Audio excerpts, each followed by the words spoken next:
Well, let's get a word in, because I'm hungered.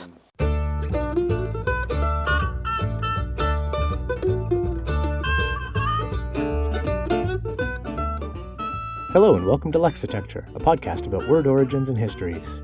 My name is Ryan, and in each episode my friend Amy and I bring a new pair of words to share their stories with each other and you.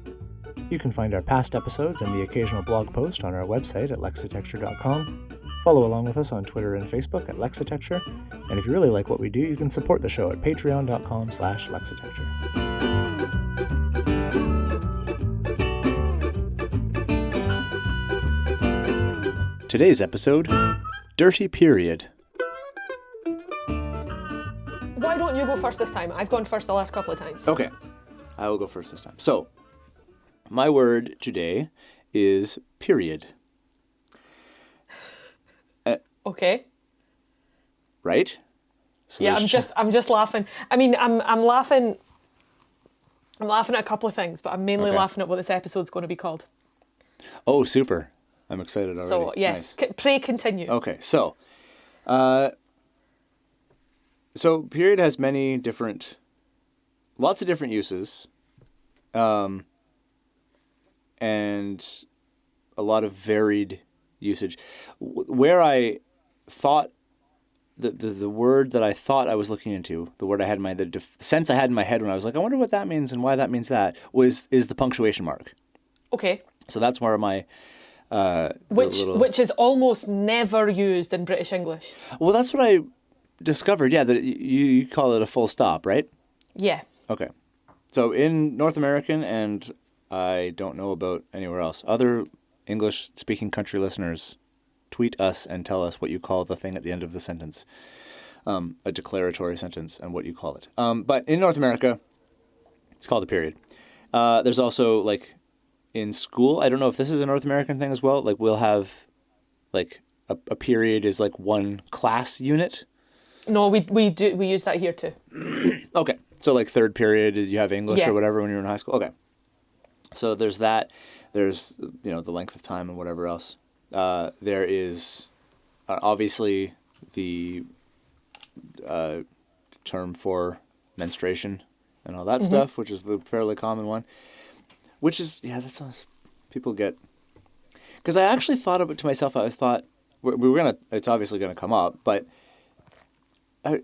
ludicrously, I kind of thought, oh, maybe there should be a thing where it's like, oh, just in case you get squeamish. But I mean, if you get squeamish, you're not part of the human race, so you don't get it. I taught a 2-hour online session about the reproductive system last week to my yoga teacher trainees, which is one of the reasons why I was laughing at the fact that that your word this week is period. It's very, very well timed. Yeah. And we started our chat about the specifically the female reproductive system by discussing just how complicated it can be to talk about periods. Yeah. For a variety of different social, cultural, religious, anthropological reasons. Yeah. I mean, and most of those, just cards on the table, most of those come down to the fact that most of those systems were devised and the rules surrounding them written by dudes. Absolutely. And so, because otherwise it would just be a thing. Like, yeah. Anyway, so it's... let's do some patriarchy smashing and get on with that, yeah. Yeah, it's ridiculous. I did find in that entry, I'm skipping ahead a little bit, but in that entry in the OED, the earliest example of that particular usage was from a translation of Plutarch. Oh, back in Roman times and whatnot, where he... his explanation for it was that it was the body's way of efficiently getting rid of an excess of blood. Just too damn much. Just too much. We got too much. What are we going to do with all this? Let's just get rid of it. Because that's not bad. Yeah. Roman medicine is a fascinating subject. Oh, it just is. Ancient medicine in general is fascinating to me. Anyway, we're getting off track. Yeah. This is maybe the earliest time. We're already off track. Shit. You've said about 4 words about the actual word. Oh, boy. Okay. So going back to the earliest use. So the earliest use in the OED in English is from the early 15th century, so 1425. And it is a medical context, but not that medical context. So Oh, okay. it was the, quote, the time during which a disease runs its course, the time occupied by each attack of an intermittent fever, also each of the successive phases in the progress of a disease. So it showed up as a medical term as a technical term, and it's specifically about diseases whether it's like, you go from one period of this disease to the other, or a period of fever or whatever. Okay. 1475, it's kind of morphed a little bit, and it's just the time during which something runs its course, which is a natural enough progression. So it goes from disease to just a thing that has a start and stop. A natural lifespan was sometimes called a period. 1613, it gets into sort of astronomy, so a chunk of time, but that's delineated by an astronomical phenomenon. So like Right. the time between the rotation of Mercury or whatever, or just the lunar cycles and stuff, which again gets into the menstruation period and stuff, because it was thought to be tied to that and all the rest of the stuff. 1646, it's referred to so a particular planet or moon or satellite would have a period, which is the time that it takes it to orbit the sun or orbit whatever, or rotate around its axis, is the period of a moon or a planet or whatever. In 1532, so that's the one phrase where it's just like a chunk of time. Okay. The progress of this had a bunch of different branches, and it's more like a tree. Tracing it out, it's more like a tree than anything else I've seen so far, I think, because it does just have like separate senses started, and then you can see them branching off to the side and off to the side. So the one branch of like period of time, that's kind of how that one originated. 1532, another sense started where it's the final stage of any process or course of action. So an end or completion was called the thing's period was the thing's that cycle's completion point. Which brings us to And exactly. So in 1550, between 1550 and 1590, you start getting a phrase to set down one's period was to bring something to a close. Okay. So I'm gonna. I mean, in fairness, if you use that in the context of menstruation, I'm pretty sure that would bring things to a close too. See, it's all an intricate tapestry. So like you finish the last brick of a house, and you're setting down your period on this house, and it's to bring it to a close and a conclusion. Oh, that's lovely. And then 1582 is the first time that it's used to define the punctuation mark at the end of a declaratory sentence. And the OED specifically notes that it's chiefly North American use, but again, Aussies and Kiwis out there and anyone other English speakers, you can let me know what your thoughts are on that. And then I find myself wondering, Ryan, and I don't know if you necessarily know the answer to this question, or even if it's within the scope of investigating this word, but how old is the period, the punctuation mark? When was it invented? And by whom? That's a really good question. I don't know. So to start, I don't know. Beyond this point, here there be monsters, and by monsters I mean just pure conjecture from my own addled brain. But my sense would be that it would be like the punctuation marks were probably fairly free and easy until things like spelling and grammatical rules became a thing. Well, by the 5th century BC, Greek playwrights were using some basic symbols to show where actors should pause, and the scholar Aristophanes of Byzantium invented a formal system of punctuation. So says historyextra.com when I asked it who invented punctuation marks. I really hope you looked that up, and that was not just because otherwise there's another reason I'm outclassed I totally in this know podcast. Things like that. Jeez. But I mean, again, I know that early, like biblical manuscripts, the translations can be part of the difficulties translating early biblical manuscripts is that they were written entirely in capital letters with no punctuation whatsoever. And so you look at the early manuscripts, and it's just an endless cacophony of Latin or Greek lettering. Anyway, so I don't know. That's interesting. What Punctuation in its modern form owes a lot to the Renaissance, and particularly the Italian scholar and printer Aldus Manutius, who I've heard of vaguely but didn't know why, but also to the Reformation in the printing of Bibles in local languages. Cool. Yeah. Sorry, small Yeah, see, diversion. like, I guess a printing type of thing was sort of what I was thinking. Well, that's all right. What was the other thing that was really interesting to me, and we'll get into this a little bit in the etymology of it, which we're about to launch into, but it was really interesting that it's the various senses and the various sense developments in English. It's like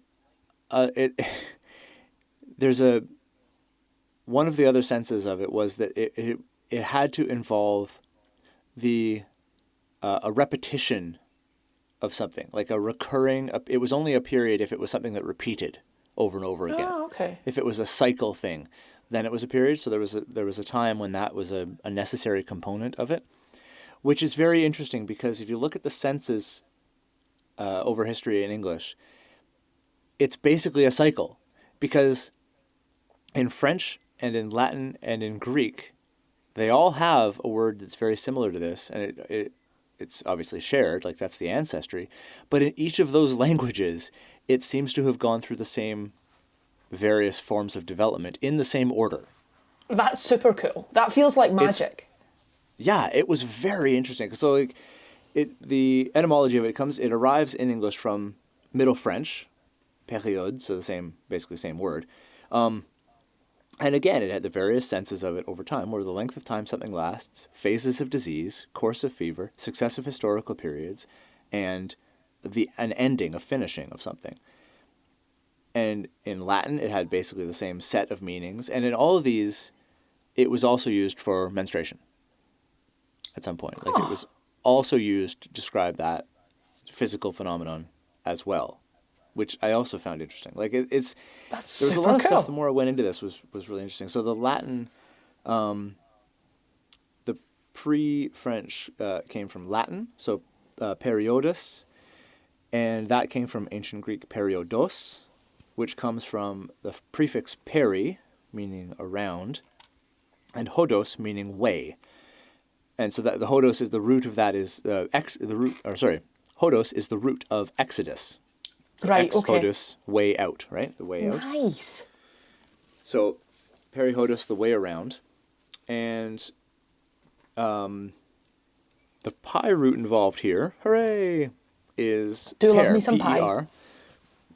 And I'm going to give yet another shout out to Mark Sunderum of The Endless Knot. I think that I can't think of a pop culture or another cultural example where the kind of Gandalf archetype is occupied by a couple, like by a husband and wife team. No, that's not usual, is it? But I nominate Mark and Avon. No, it's not usually how it is. But I would suggest that Mark and Avon from The Endless Knot are collectively the Gandalf of Lexitecture. They are a collective Gandalf. And especially this, because let's tell them that they're a collective collectively Gandalf.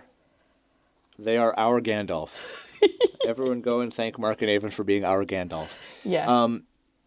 So Mark tipped me off to the American Heritage Dictionary has an appendix of Indo-European roots. Ooh. Which I am going to buy, but am now accessing online, and it's really, it's quite cool, and just gives a little bit more information, because the more I learn about Proto-Indo-European, the more I learn that there are some slightly nutty things about, like, theories, and I'm not.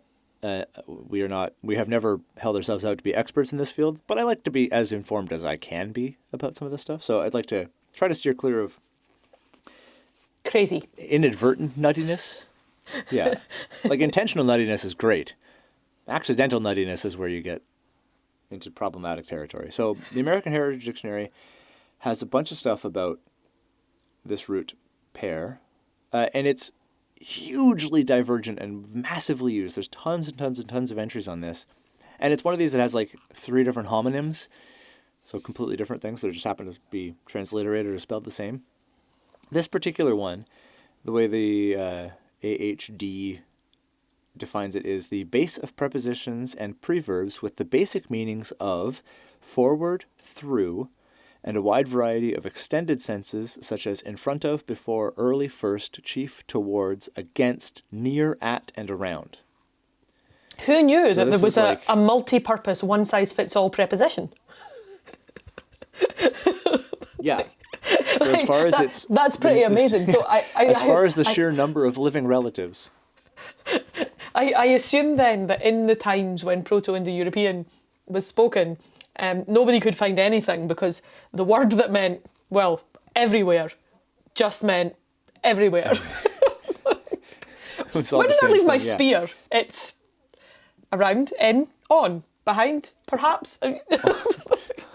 First, chief, before, early, towards, against, near. As far as currently living descendants, pair basically rivals Nandor the Relentless as far as its sheer number of Oh, So, Ryan. right? See? Oh, I feel like I want to virtually pinch your cheek. It's so good. So for anyone who's not Amy and I, Amy and I have a mutual friend named Matthew that we knew. We all knew each other and met each other in Korea, and we share a love of various things that are quite similar, pop culture wise. And Amy and Matt have been after me for quite some time to dive into the TV series adaptation of the 2014 classic What We Do in the Shadows. And I was hesitant about it because I find sometimes when you find perfection, you find an adaptation of perfection, it only adapts down. But like a big dumb idiot. Dear listener, we've probably talked about this on this very podcast. I think we because Ryan was so very, but the film was so great, I don't want to spoil it. What if the adaptation's and I reassured him and I reassured him and I reassured him that his fears were understandable but completely unfounded. Did he go out and watch the show? No, he did not. No. Until now. Until now. But I have now, and it's amazing, and everyone should watch it. I might actually, physically mail a copy to my sister who hasn't seen it yet. And I haven't physically mailed anything in forever, but it might be a thing. So props to them. Tons of different cognates from this pyroot, as you might imagine. Most of the things that start with PR or PRI, meaning first, so primary, okay. preeminent, all those things, they come from this one. The prow of a ship was one fun one that I really liked, because I've always liked that term, but the prow is called that because it's at the front. And it leads. Does the prow of a ship, does the prow of a ship then relate to the prowess of a person or a... I didn't look in that, but I like it. I don't know. Yeah, like the firstliness of it. That's cool, though. I don't know. Anyway, sorry, maybe. keep going. Maybe they're as in the first, the chief, the firstest. Dominant, the pinnacle of it, the bestness of firstness of it. Loads more. The entry specifically for the peri prefix, which gives us the peri in period. It basically says the same, around, but it gives a second example of it, and the example of it is a fantastic word, perissodactyl, which means, do you know what are you familiar with this word? No, perissodactyl. Do you know? Right, so dactyl means fingers. Perissodactyl. And peri means around, or sometimes it means first. Peri, sort of like perimortem or perimenopause. So is it something to do with fingers? I don't know, tell me. You're closer than I would have gotten. So 3 examples of perissodactyls are horses, tapirs, and rhinos. Because a perissodactyl is a hoofed animal that has an odd number of toes. That's amazing. So cloven-hoofed, goats, get out of here. Deer, no way. But horses, tapirs, and rhinos, if they have an odd number of toes, they are perissodactyls. You've missed out on an opportunity so, to use the word ungulate. And I try never to miss an opportunity to use ungulate. Well, exactly. Why on earth Ungulates are wouldn't delicious too, but Delicious, delicious ungulates. That's crazy. Shame on me. So the peri here comes through the Greek perissos, which means odd or excessive, and it comes from the beyond sense of the pi root. Now, And so is incidentally, that the other... as in a periscope? Yeah, periscope would be it sees sort of beyond and around. You go beyond the water to see things. I was wondering So about it's the same odd, kind of- the sense of seeing same odd root. things.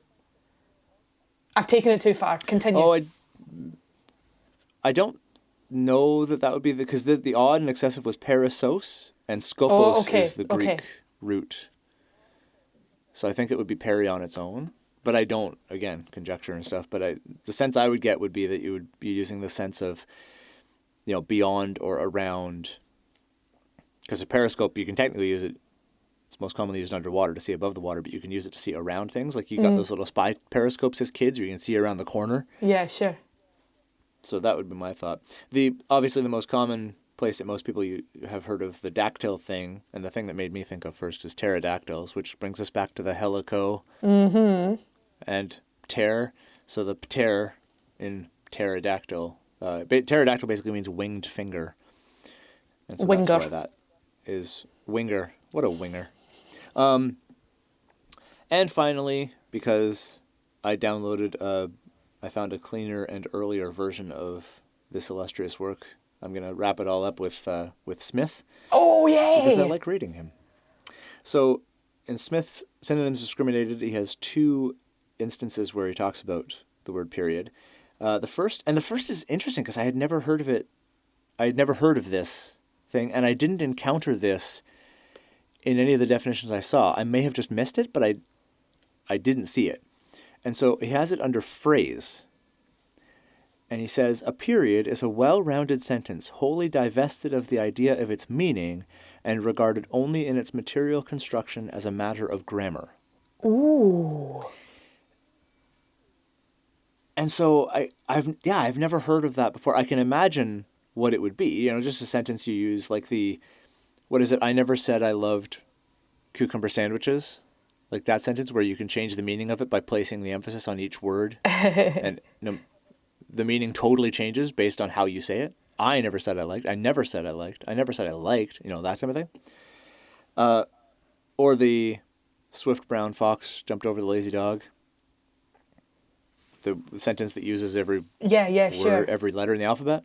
Alphabetical. Which incidentally, I think the much better version is Sphinx of Black Quartz, Judge My Vow. Yes. Which is way cooler and also uses all the letters of the alphabet.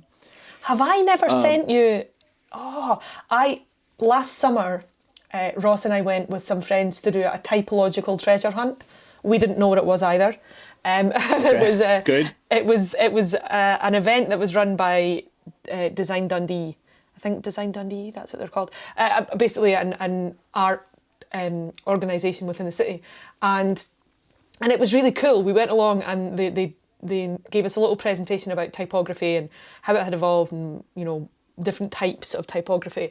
And then they sent us off on a little walking tour of the city centre and asked us to find examples of the various different types of typography that you see in and around cities.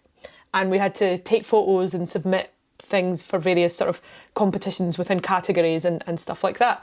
It was cool. it was really cool. But this room where they had the event was decorated with examples of sentences like that, like the quick brown fox and the phoenix. I think you have told me about that. And there were tons. There were tons and tons that I'd never heard of before. And I meant to send. I took lots of pictures because obviously that's the kind of thing I love. And I meant to send them to you, but I don't think I ever actually sent you the pictures. I'll have a hunt and see if I've still got them. But yeah, I do enjoy. There was a guy that had a web, like a Tumblr or a blog about that, where every entry, every day or something like that, he came up with a new sentence that involved every letter of the alphabet. Wow. And I found that at some point too. I think after That's our very conversation, cool. I went looking for it and I found this thing. So I'll have to post a link to that as well. Because there are also those that truly fit the rule, like Quick Brown Fox, but there are also sentences where every letter is used, but not necessarily only once. Right, yes. Which I think some people kind of consider that to be cheating, but it does mean that you have a lot more scope with the sentences that you come up with. What you can put together, yeah. But yeah, it took me a little while to realise this looking at the posters, because some of them just didn't seem to be right. And eventually I realised that was what it was. That's cool. But, so anyway, apparently those are called periods as well, or at least they were in Smith's time, so that's interesting. Sweet. The other entry he has is under date. And so he says, a period is, properly, a recurring portion of time, or such a portion as is measured by some recurrent phenomenon, as a revolution of one of the heavenly bodies. Hence, more generally, an interval, definite or indefinite, and sometimes the end or limit of such an interval. A period is, as it were, an expanded point of time or a stage in history, which may itself be included among other stages. Smith just has a really, really beautiful command of the language. Yeah, it's really... I like that he is so emphatic about the recurring nature of the meaning, which I had never heard of before. Yeah, the whole cyclical thing about it is pretty emphasized. But yeah, so anyway, that's...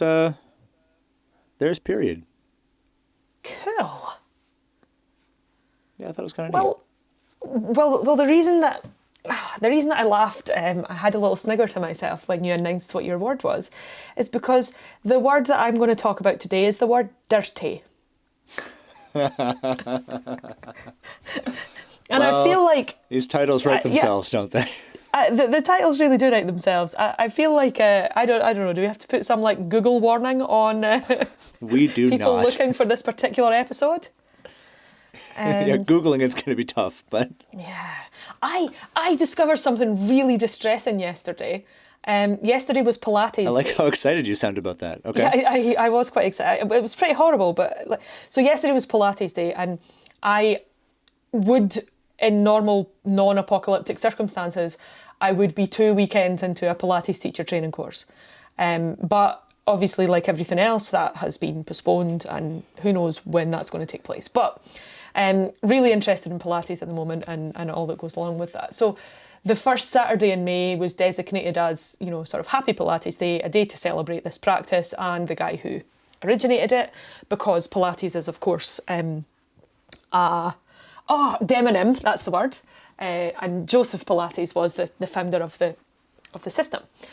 Anyway, the teacher training that I'm about to do, the particular course, is called Lolita's Legacy, because one of Joseph Pilates' students, Lolita San Miguel, was certified by Pilates to teach his system.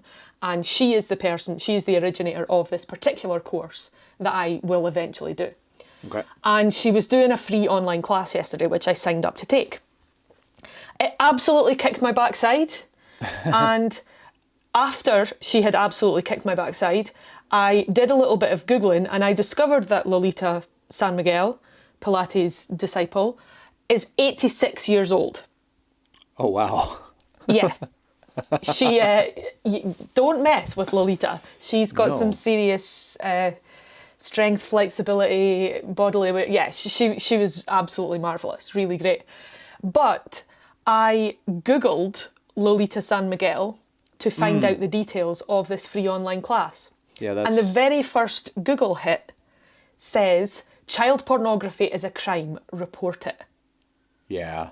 And I was like, oh man, of course, I understand the kind of the etymology of that particular terribleness, but I don't know, I suppose when I think of Lolita, I think of Nabokov.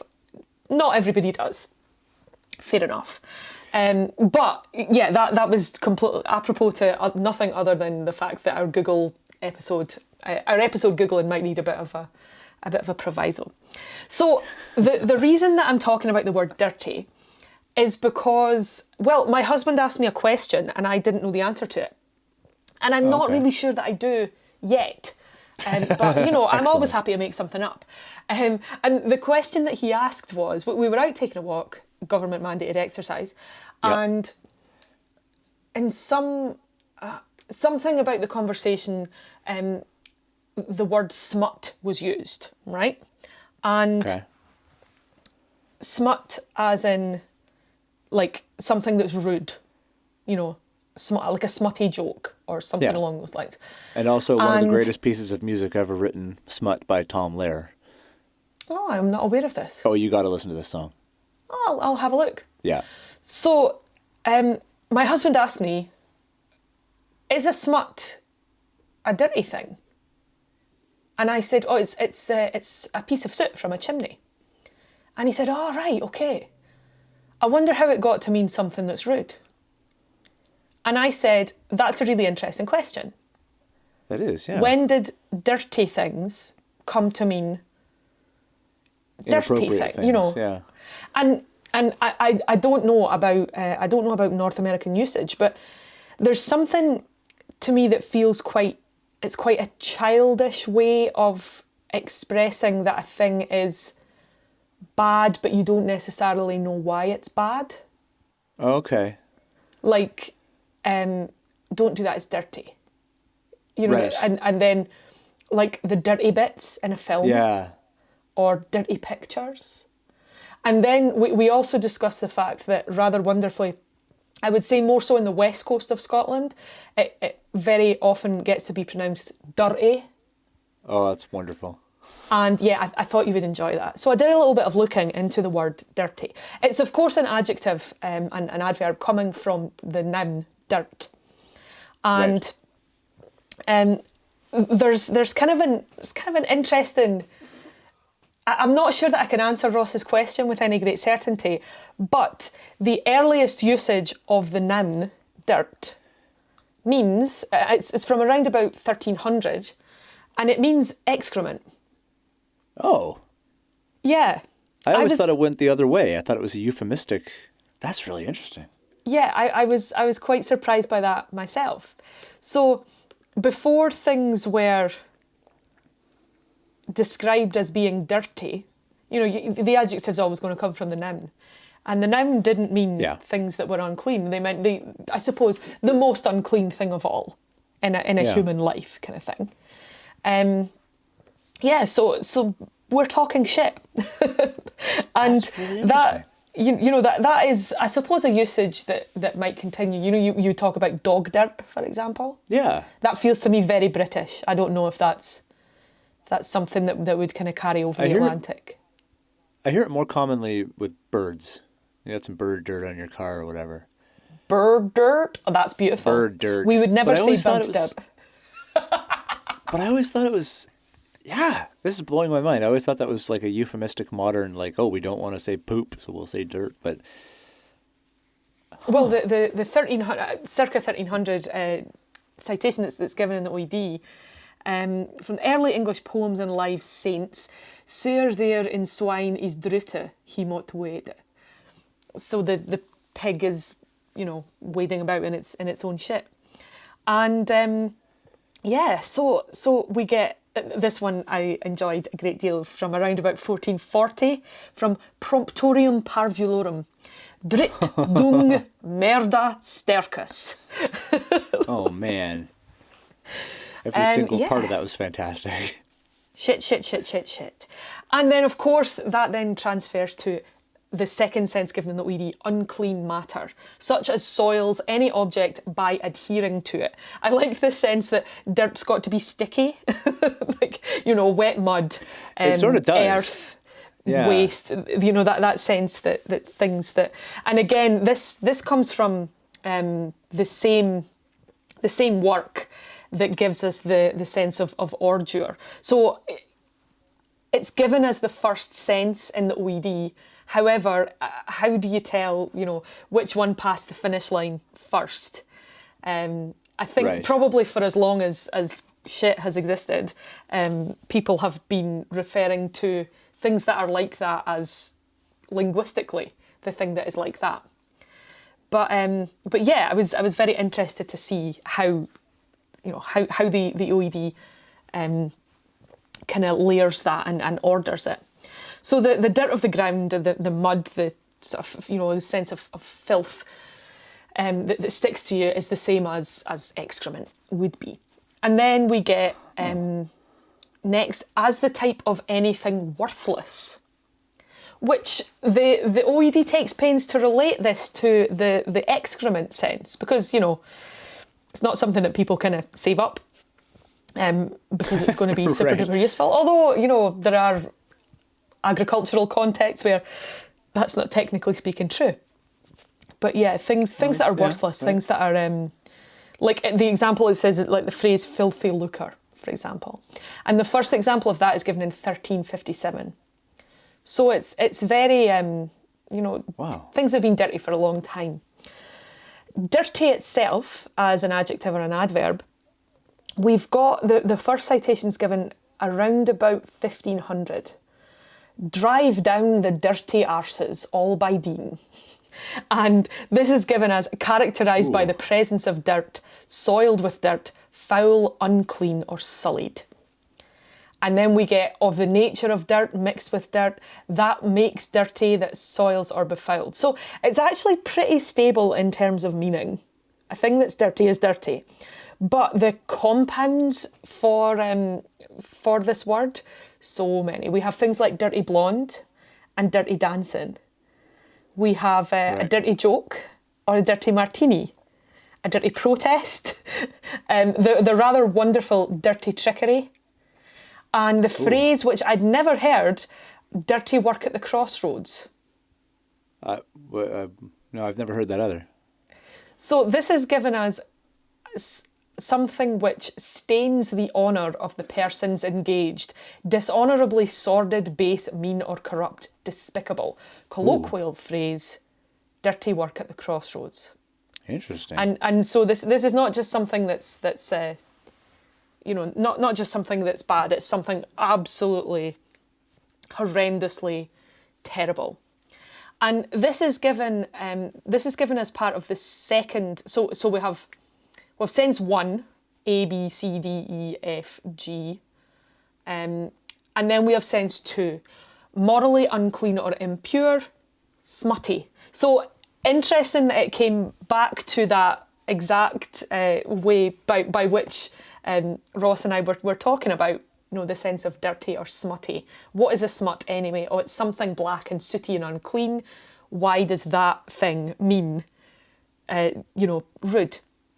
And the earliest sense for this particular definition is given from 1599 in Europe Speculum, no such blaspheming nor dirty speaking as before. And so, senses, this is another one that seems very logical. So it continues to be used throughout the centuries. The latest one given is 1970, dirty stories. A dirty book or a dirty weekend, all that kind of thing. So yeah, in terms of how it got to mean this, well, it's rather like what we were saying about the kind of slight squeamishness around talking about periods. Things that are dirty, things that remind you of excrement and mud, are unpleasant, and they are, they're not things that you, and so as sex and sexual activity came to fall under that sort of category, that same kind of taboo, let's not talk about it in front of the children, sort of affair, which I find quite interesting because there's this whole a couple of years ago there's a popular washing powder brand in the UK that made a series of adverts about allowing children to get dirty, with the sense that, like, don't worry, our washing powder can take care of it. Right, yeah. Let them be kids. Let them play in the mud. Yeah. And there is this kind of sort of cultural sense that children don't really do things like that anymore, that kids should go out and play outside more often. They should be children without helicopter parents, directing every single thing that they do. Kids maybe don't get as muddy as they used to once upon a time, or certainly some kids don't. And in the same way, like, kids don't care if they're covered from head to toe in filth. No. They'll They get do not distracted care. with what they're doing, or they'll be imagining something else, or they just don't mind it. And like I think in the same way, children don't know that sex is quote unquote dirty or bad, because it's not. Yeah. And so the sense that cultural belief and taboo and all of those things coming into a word like that, I think it's really, really interesting that I just have this to, has been just one- happening. Sorry? There's just one thing that it's just come up. It's not related, but I have to say it because it's something that sort of it's a nerve has been struck. So when you talk about the people, Are you who interrupting me, Ryan? I am. Smash the patriarchy or something. It's you talk about like the kids. It's okay to get dirty. Kids should play outside more. Kids should do this, that, and the other thing. There's no helicopter parenting and all the rest of the stuff. When Sure. I picture the people, like when you say people say that, the person I picture saying that is the same person I picture calling the police if they see a child unattended in a park because the parents aren't watching them closely enough. Yeah. I picture them being the same people. And So much- I just like so to much say of parenting to those seems people, to- it's your fault already. Yeah, totally. So much of parenting seems to be you're damned whatever the hell you do. Yeah. Like I don't worry about like if I have to go in to a store, you know, I've got the kids in the car and they're a little older now, so it's less of an issue either way. But when they were a little bit younger, like, you know, when Thomas was like 7 or 8 or something like that, and Oliver was 3, it'd be like, man, they're all strapped in their car seats. I just have to run in for like a bag of milk or something. You know, I'm not worried about something happening to them if I leave them in the car. A bag of milk? Oh, we're going to do this. Yeah. So in central and eastern Canada, milk is found most commonly in bags. The only time I've ever seen bags of milk was in Korea. And Korean milk was so crazy bad that I didn't really have to concern myself with it much. But yeah, I didn't know that was commonly a thing. No, it's a Canadian. I mean, it's a lot of the times it's sort of generalized as being a Canadian thing, but in Western Canada, it's not as common. They get it in like cartons or jugs or whatever. But particularly Ontario, Quebec, I believe Manitoba, but I also believe some of the northeastern U.S., like Wisconsin, maybe in Minnesota. Like I think some of those places can have milk in bags. And yeah, so anyway, sorry, it's just a thing that I forget is a regionalism because it's so normal. Running in to get a bag of milk and leaving your kids in a car, you know, yeah, I agree. Like, I know nothing's going to happen to them. The thing that I'm worried about happening more is someone walking by and being like, well, now I'm calling child services on you because you're an abhorrent person. And it's like, either you think kids should be left to be able to play on their own. I mean, obviously there are limits to this. Don't leave your baby in like a knife store by yourself because you have to run next door to return a library book or get a haircut. But it's, you know, it's this, yeah, it's exactly this damned if you do, damned if you don't. Kids should be allowed to play outside and we used to spend the whole time outside in the neighborhood playing in parks until the lights went on and all the rest of the stuff. And it's like, yeah, we did. Because people would see children alone in a park and not think, I have to call the police because they're obviously being neglected. Yeah, that's a fair point.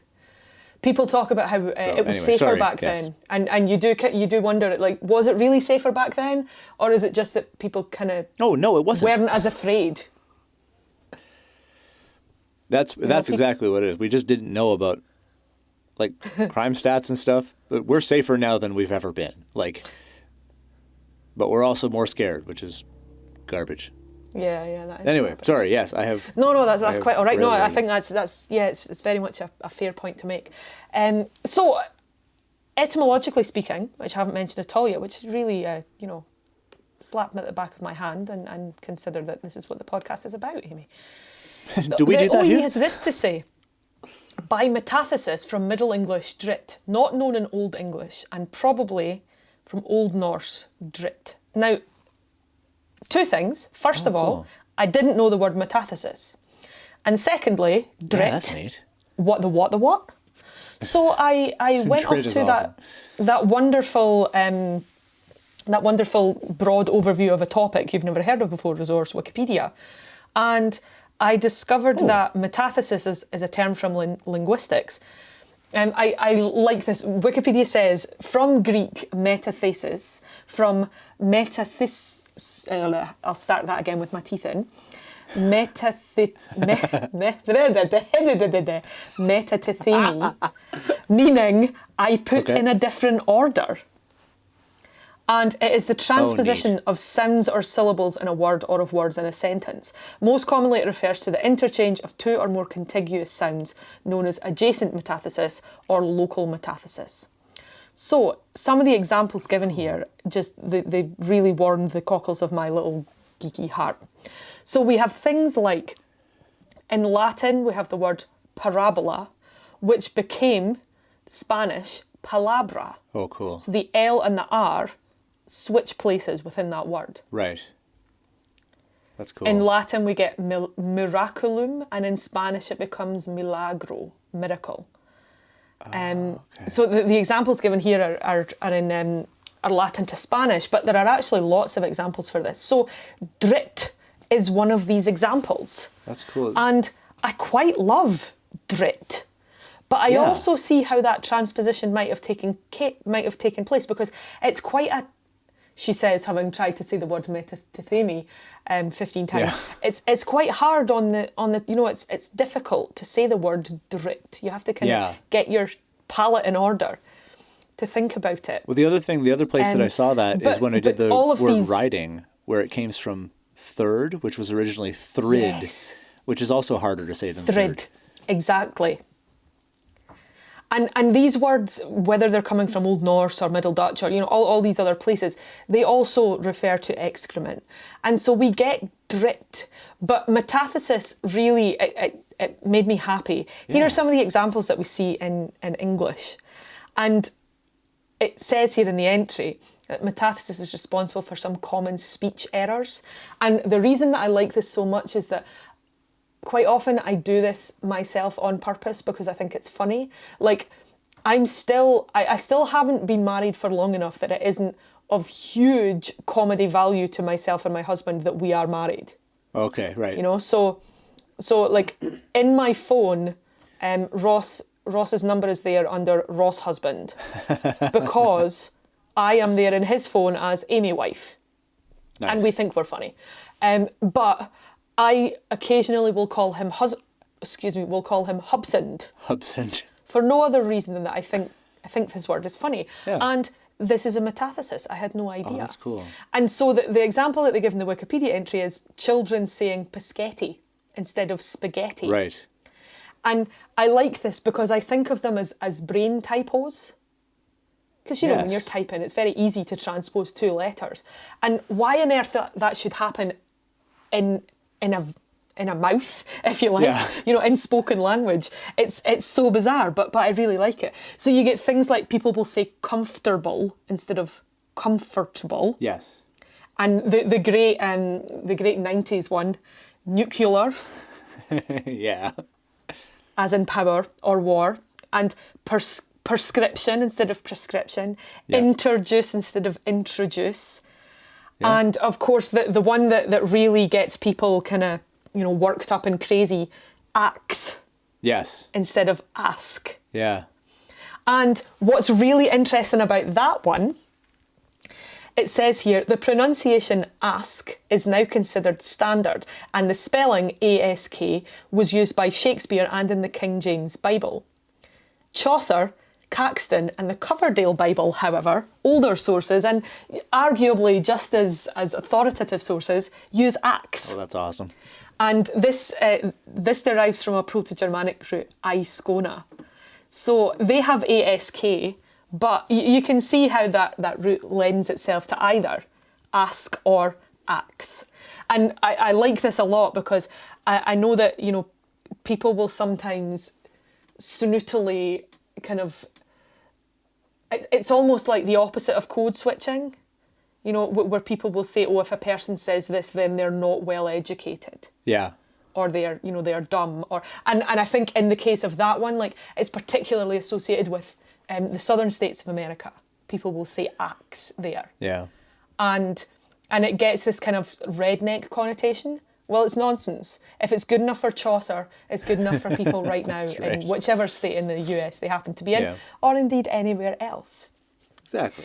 So, drit, shit, dirt, leading us to anything that's kind of unpleasant, perhaps even bad smelling, which eventually gets itself to worthless, and it gets itself too foul, and it gets itself to essentially things that are considered sexually or scatologically unpleasant or impure, and so they come to be dirty too. There's lots. I mean, there's loads of others. There's tons and tons of usages given in the OED.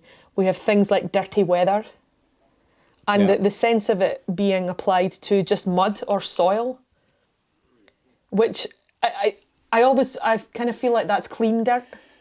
Yeah, definitely. You know, like it doesn't have that sense of kind of disgust about it. Yeah. It's just that dirt is, you know, the stuff that is outside.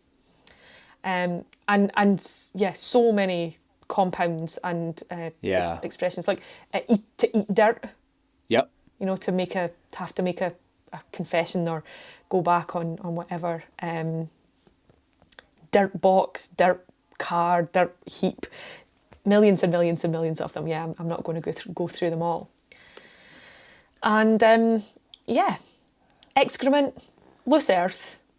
Fantastic. Getting it all out there.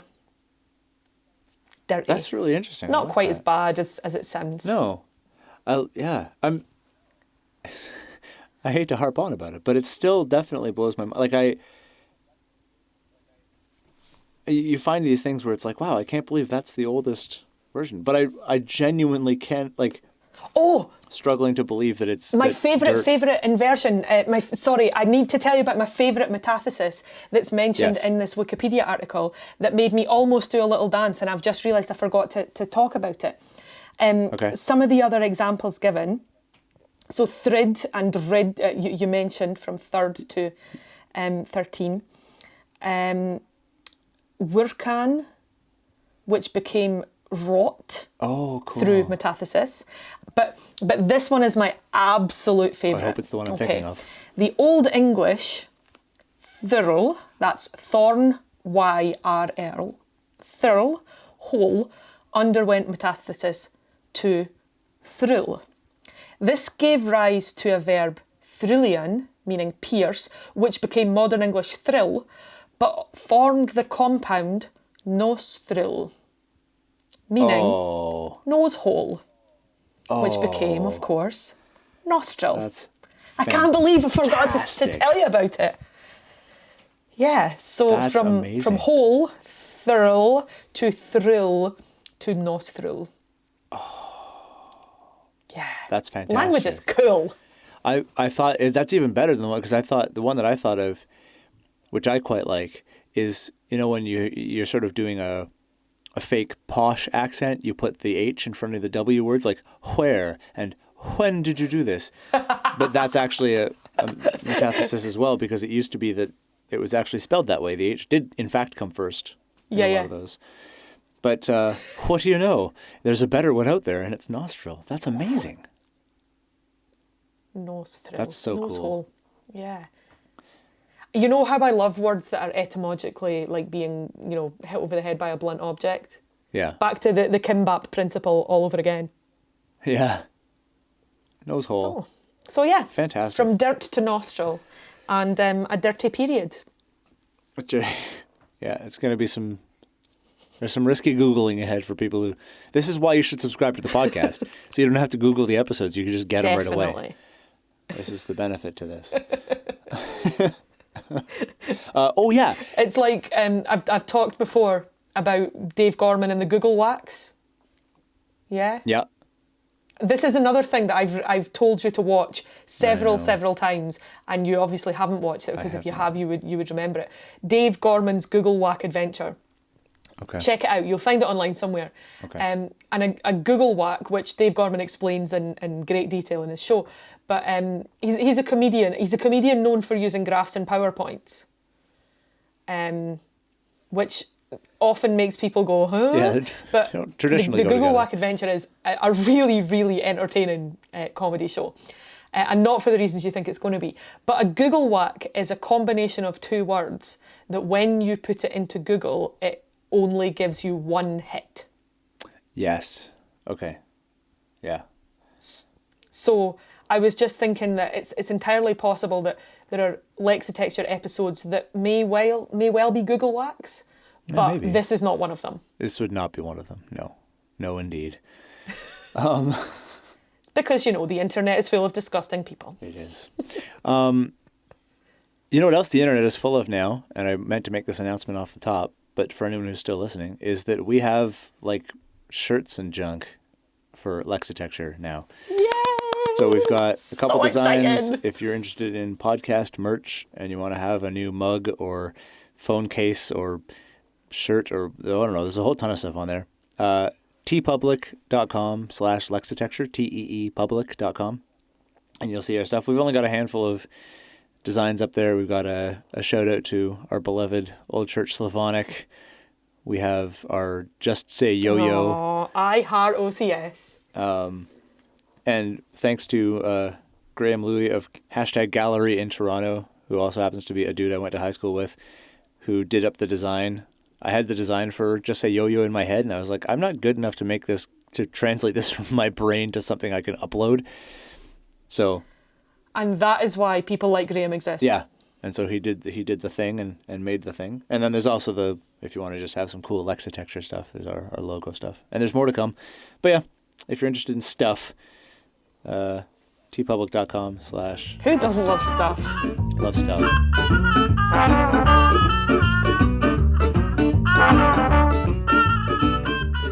And that's it for another episode of Lexitecture. To get in touch with us about something you heard in this episode, you can email us at words@lexitecture.com. You can also follow along and talk to us at Lexitecture on Facebook and Twitter, and at Lexitecture Podcast on Instagram. For back episodes and the occasional blog post, visit us at Lexitecture.com. Thanks very much, and we'll talk to you again soon.